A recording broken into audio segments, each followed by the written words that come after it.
स्वागत है आप सभी का मेरे YouTube चैनल एजुकेशनल स्टोरी में। आज की कहानी है मन्नू भंडारी जी की कहानी, मैं हार गई। अगर आपको कहानी पसंद आए तो हमारे वीडियो को लाइक एंड सब्सक्राइब ज़रूर करिएगा और इसी तरह नई नई कहानियाँ सुनते रहिएगा। कहानी को शुरू करते हैं। जब कवि सम्मेलन समाप्त हुआ तो सारा हॉल हंसी कहूँ और तालियों की गड़गड़ाहट से गूंज रहा था। शायद मैं ही एक ऐसी थी जिसका रोम रोम क्रोध से जल रहा था। उस सम्मेलन की अंतिम कविता थी बेटे का भविष्य। उसका सारांश कुछ इस प्रकार था। एक पिता अपने बेटे के भविष्य का अनुमान लगाने के लिए उसके कमरे में एक अभिनेत्री की तस्वीर, एक शराब की बोतल और एक प्रति गीता की रख देता है और स्वयं छिपकर खड़ा हो जाता है। बेटा आता है और सबसे पहले अभिनेत्री की तस्वीर को उठाता है। उसकी बाँछें खिल जाती हैं। बड़ी हसरत से उसे वह सीने से लगाता है, चूमता है और रख देता है। उसके बाद शराब की बोतल से 2-4 घूंट पीता है। थोड़ी देर बाद मुँह पर अत्यंत गंभीरता के भाव लाकर बगल में गीता दबाए बाहर निकलता है। बाप बेटी की यह करतूत देखकर उसके भविष्य की घोषणा करता है, यह साला तो आजकल का नेता बनेगा। कवि महोदय ने यह पंक्ति पढ़ी ही थी कि हॉल के एक कोने से दूसरे कोने तक हंसी की लहर दौड़ गई। पर नेता की ऐसी फजीहत देखकर मेरे तो तन बदन में आग लग गई। साथ आए हुए मित्र ने व्यंग्य करते हुए कहा, क्यों, तुम्हें तो यह कविता बिल्कुल पसंद नहीं आई होगी। तुम्हारे पापा जो एक बड़े नेता हैं। मैंने गुस्से में जवाब दिया, पसंद? मैंने आज तक इससे भद्दी और भौंडी कविता नहीं सुनी। अपने मित्र के व्यंग्य की तीक्ष्णता को मैं खूब अच्छी तरह पहचानती थी।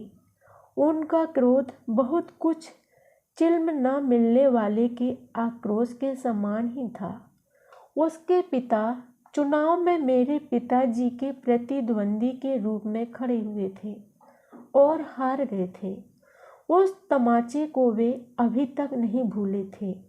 आज यह कविता सुनकर उन्हें दिल की जलन निकालने का अवसर मिला।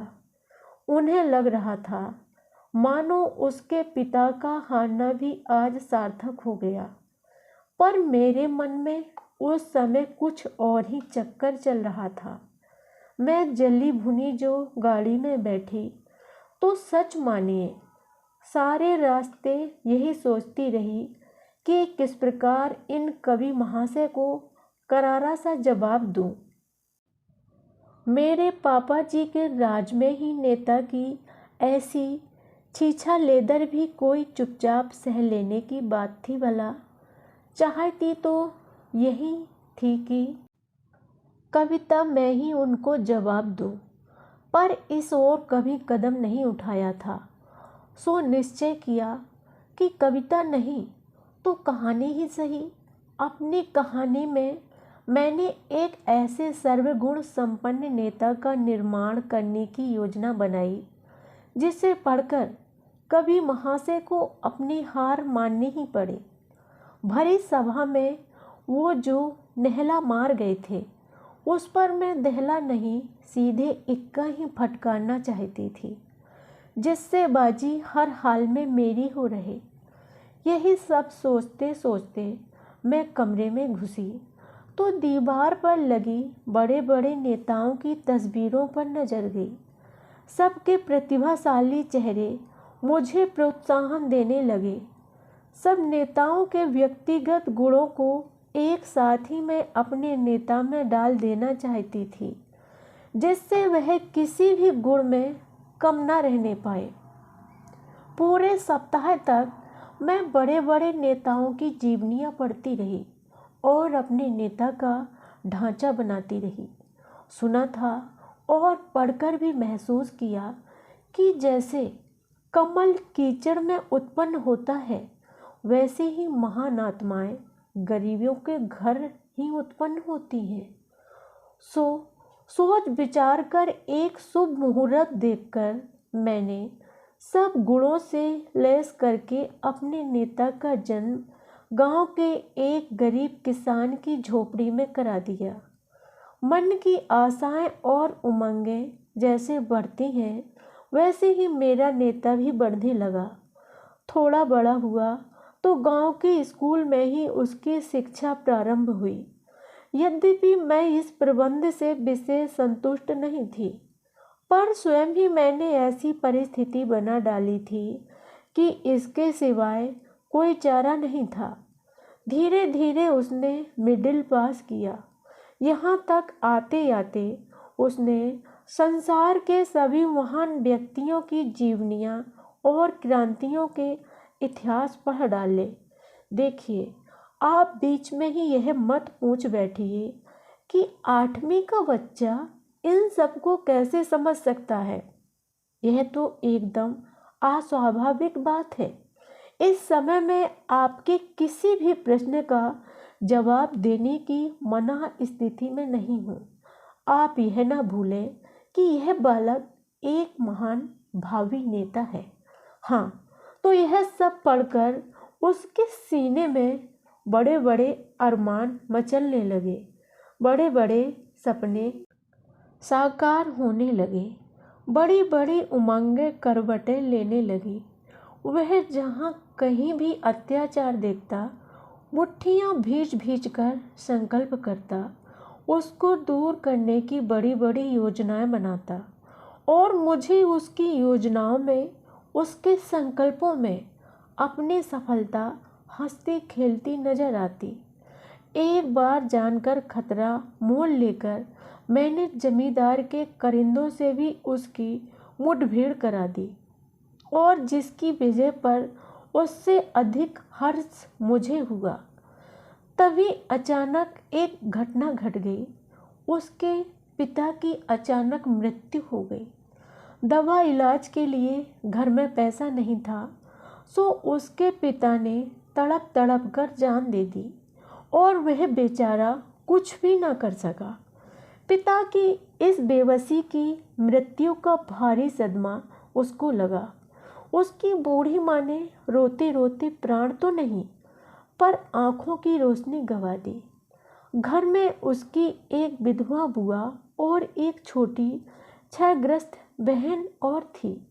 सबसे भरण पोषण का भार उस पर आ पड़ा।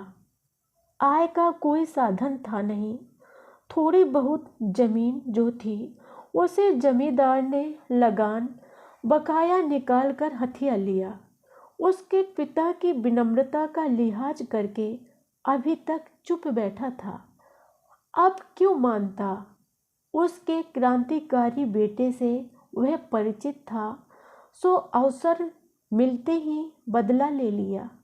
अब मेरे भावी नेता के सामने भारी समस्या थी। वह सलाह लेने मेरे पास आया। मैंने कहा, अब समय आ गया है, तुम घर बार और रोटी की चिंता छोड़कर देश सेवा के कार्य में लग जाओ। तुम्हें देश का नव निर्माण करना है। शोषितों की आवाज़ को बुलंद करके देश में वर्गहीन समाज की स्थापना करनी है। तुम सब कुछ सफलतापूर्वक कर सकोगे, क्योंकि मैंने सब आवश्यक गुण भर दिए हैं। उसने बहुत ही बुझे हुए स्वर में कहा, यह तो सब ठीक है, पर मेरी अंधी माँ और बीमार बहन का क्या होगा? मुझे देश प्यारा है, पर ये लोग भी कम प्यारे नहीं। मैं झल्ला उठी। तुम नेता होने जा रहे हो या कोई मजाक है? जानते नहीं, नेता लोग कभी अपने परिवार के बारे में नहीं सोचते। वे देश के संपूर्ण राष्ट्र के बारे में सोचते हैं। तुम्हें मेरे आदेश के अनुसार चलना होगा। जानते हो, मैं तुम्हारी इस दृष्टता हूँ, तुम्हारी विधाता। उसने सब कुछ अनसुना करके कहा, यह सब तो ठीक है, पर मैं अपनी अंधी माँ की दर्द भरी आहों की अपेक्षा किसी भी मूल्य पर नहीं कर सकता। तुम मुझे कहीं नौकरी क्यों नहीं दिला देती? गुजारे का साधन हो जाने से मैं बाकी सारा समय शहर देश सेवा में लगा दूंगा, तुम्हारे सपने सच्चे कर दूंगा, पर पहले मेरे पेट का कुछ प्रबंध कर दो। मैंने सोचा क्यों ना अपने पिताजी के विभाग में इसे कहीं कोई नौकरी दिलवा दूं, पर पिताजी उदार नीति के कारण कोई जगह खाली भी तो रहने पाए। देखा तो सब जगह भरी हुई थी। कहीं मेरे चचेरे भाई विराजमान थे तो कहीं फुफेरे। मतलब यह है कि मैं उसके लिए कोई प्रबंध ना कर सकी। उसका मुंह तो चीर दिया, पर उसे भरने का प्रबंध ना कर सकी। हार कर उसने मजदूरी करना शुरू कर दिया। जमींदार की नई हवेली बन रही थी, वह उसमें ईंटें ढोने का काम करने लगा। जैसे जैसे वह सिर पर ईंटें उठाता, उसके अरमान नीचे को धसकते जाते। मैंने लाख बार उससे यह काम न करने के लिए कहा, पर वह अपनी माँ बहन की आड़ लेकर मुझे निरुत्तर कर देता। मुझे उस पर कम क्रोध नहीं था, फिर भी मुझे भरोसा था, क्योंकि बड़ी बड़ी प्रतिभाओं और गुणों को मैंने उसको घुट्टी में पिला दिया था। हर परिस्थिति में वे अपना रंग दिखाएंगे। यह सोचकर ही मैंने उसे उसके भाग्य पर छोड़ दिया और तटस्थ दर्शक की भांति उसकी प्रत्येक गतिविधि का निरीक्षण करने लगी। उसकी बीमार बहन की हालत बेहद खराब हो गई। वह उसे बहुत प्यार करता था। उसने एक दिन काम से छुट्टी ली और शहर गया। उसके इलाज के प्रबंध की तलाश में घूम फिरकर एक बात उसकी समझ में आई कि काफ़ी रुपया हो तो उसकी बहन बच सकती है। रास्ते भर उसकी रुग्ण बहन के करुण चीत्कार उसके हृदय को बेधते रहे। बार बार जैसे उसकी बहन चिल्ला चिल्ला कर कह रही थी, भैया मुझे बचा लो, कहीं से भी रुपए का प्रबंध करके मुझे बचा लो भैया, मैं मरना नहीं चाहती। और सामने उसके बाप की मृत्यु का दृश्य घूम गया। गुस्से से उसकी नसें तन गई। वह गांव आया और वहाँ के जितने भी संपन्न लोग थे सबसे कर्ज मांगा, मिन्नतें की, हाथ जोड़े, पर निराशा के अतिरिक्त उसे कुछ नहीं मिला। इस नाकामयाबी पर उसका विद्रोही मन जैसे भड़क उठा। वह दिन भर बिना बताए जाने क्या क्या संकल्प करता रहा और आधी रात के करीब दिल में निहायत ही नापाक इरादा लेकर वह उठा। मैं कांप गई। वह चोरी करने जा रहा था। मेरे बनाए नेता का ऐसा पतन वह चोरी करे? छी छी। और इसके पहले ही चोरी जैसा जघन्य कार्य करके वह अपनी नैतिकता का हनन करता, मैंने उसका ही खात्मा कर दिया। अपनी लिखी हुई कहानी के पन्नों को टुकड़े टुकड़े कर दिया। उसकी तबाही के साथ एक महान नेता के निर्माण करने का मेरा हौसला भी मुझे तबाह होता नजर आया। लेकिन इतनी आसानी से मैं हिम्मत हारने वाली नहीं थी।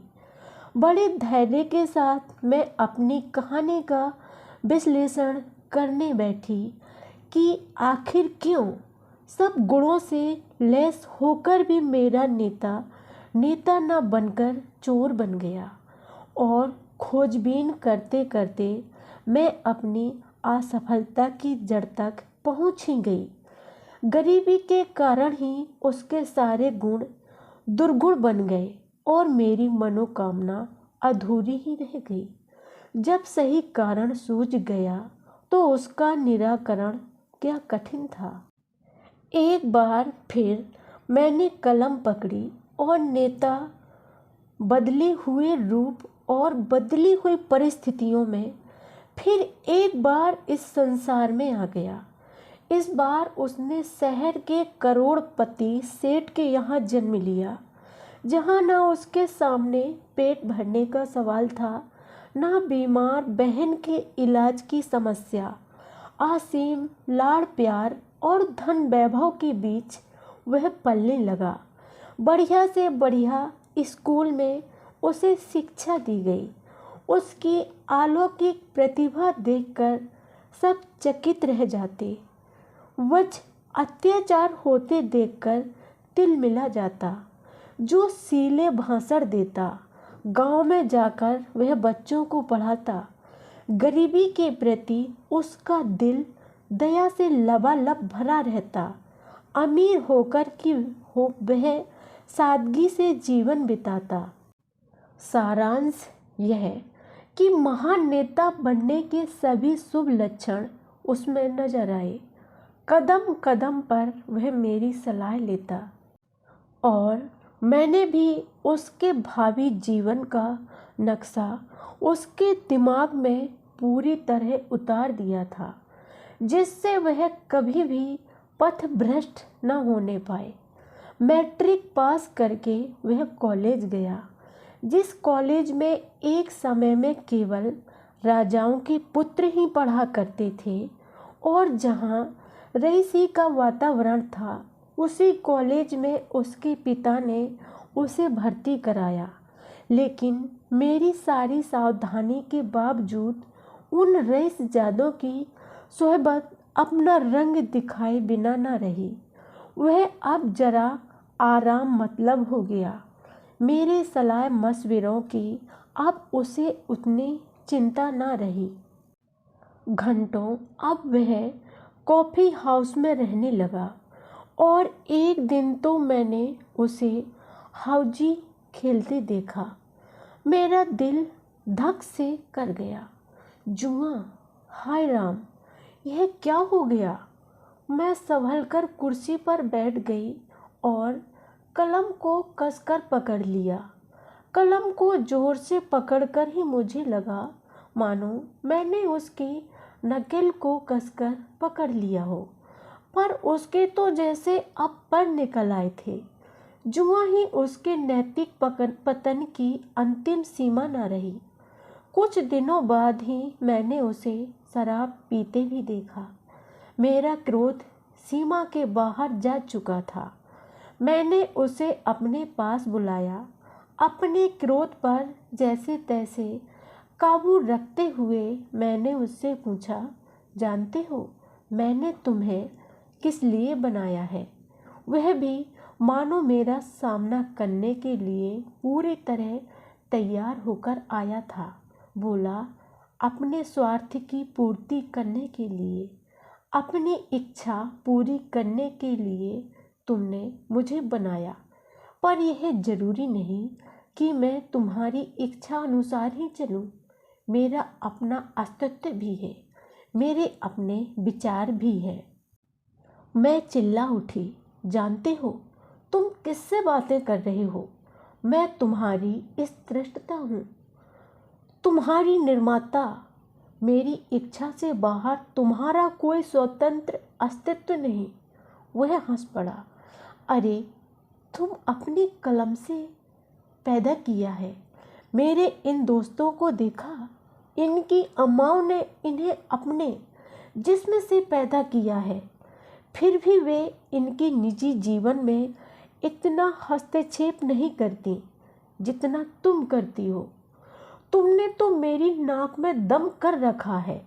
ऐसा करो, वैसा मत करो, मानो मैं आदमी नहीं काठ का उल्लू हूँ। सो बाबा, ऐसी नेतागिरी मुझसे निभाए ना निभेगी।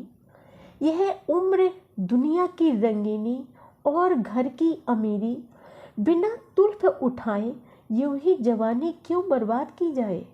यह सब करके क्या नेता बना जा सकता। और मैं कुछ कहूँ उसके पहले ही वह सीटी बजाता हुआ चला गया। कल्पना तो कीजिए उस जलालत की जो मुझे सहनी पड़ी। इच्छा तो यही हुई कि अपने पहले वाले नेता की तरह इसका भी सफाया कर दूं, पर सदमा इतना गहरा था कि जोश भी न रहा। इतना सब हो जाने पर भी जाने क्यों मन में एक क्षीण सी आशा बनी हुई थी कि शायद वह सीधे रास्ते पर आ जाए।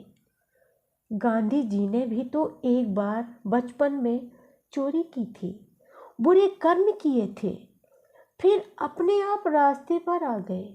संभव है इसके हृदय में भी कभी पश्चाताप की आग जले और यह अपने आप सुधर जाए। पर प्रतीक्षा करने लगी। जब वह पश्चाताप की अग्नि में झुलसता हुआ मेरे चरणों में आ गिरेगा और अपने किए के लिए क्षमा मांगेगा। पर ऐसा शुभ दिन कभी नहीं आया। जो दिन आया वह कल्पनातीत था। एक बहुत ही सुहावनी सांझ को मैंने देखा कि वह खूब सज धज रहा है। आज का लिबास कुछ अनोखा ही था। शार्क स्किन के सूट की जगह सिल्क की शेरवानी थी। सिगरेट की जगह पान था। सेंट महक रहा था। बाहर हॉर्न बजा और वह गुनगुनाकर अपने मित्र की गाड़ी में जा बैठा।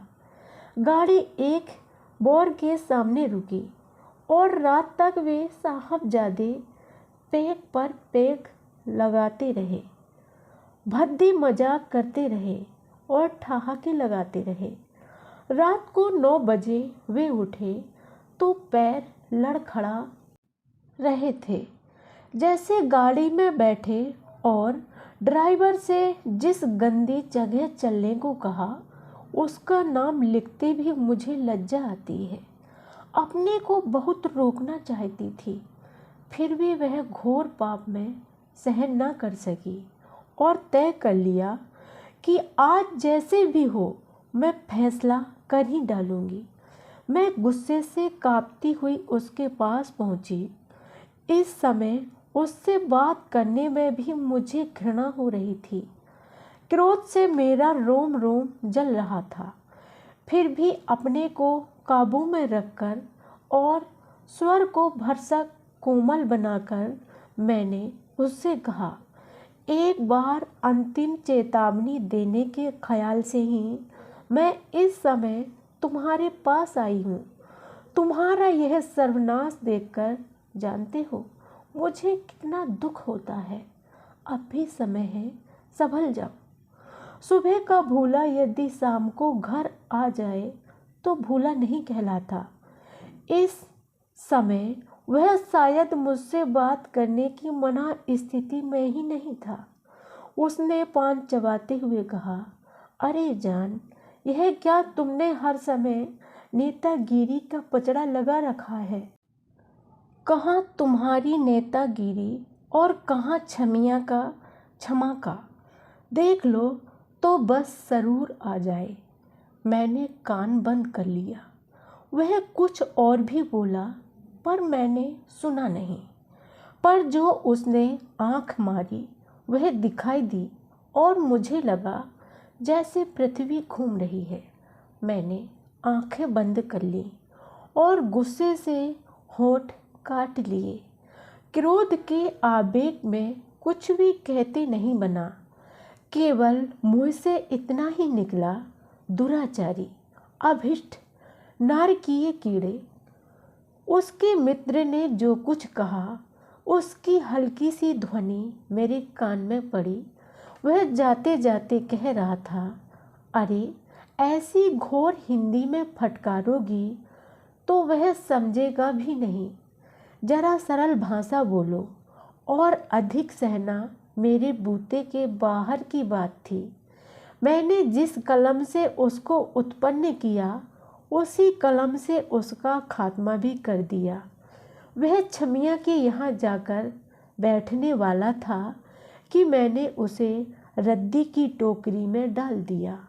जैसा किया वैसा पाया। उसने तो अपने किए का फल पा लिया, पर मैं समस्या का समाधान नहीं पा सकी।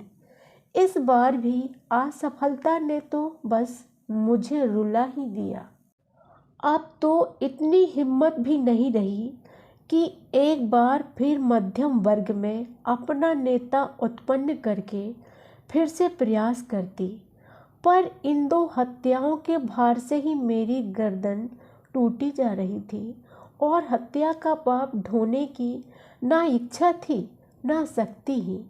और अपने सारे अहम को तिलांजलि देकर बहुत ही ईमानदारी से मैं कहती हूँ कि मेरा रोम रोम महसूस कर रहा था कि कभी भी भरी सभा में शान के साथ जो नहला फटकार गया था, उस पर इक्का तो क्या, मैं दुग्गी भी न मार सकी। मैं हार गई, बुरी तरह हार गई।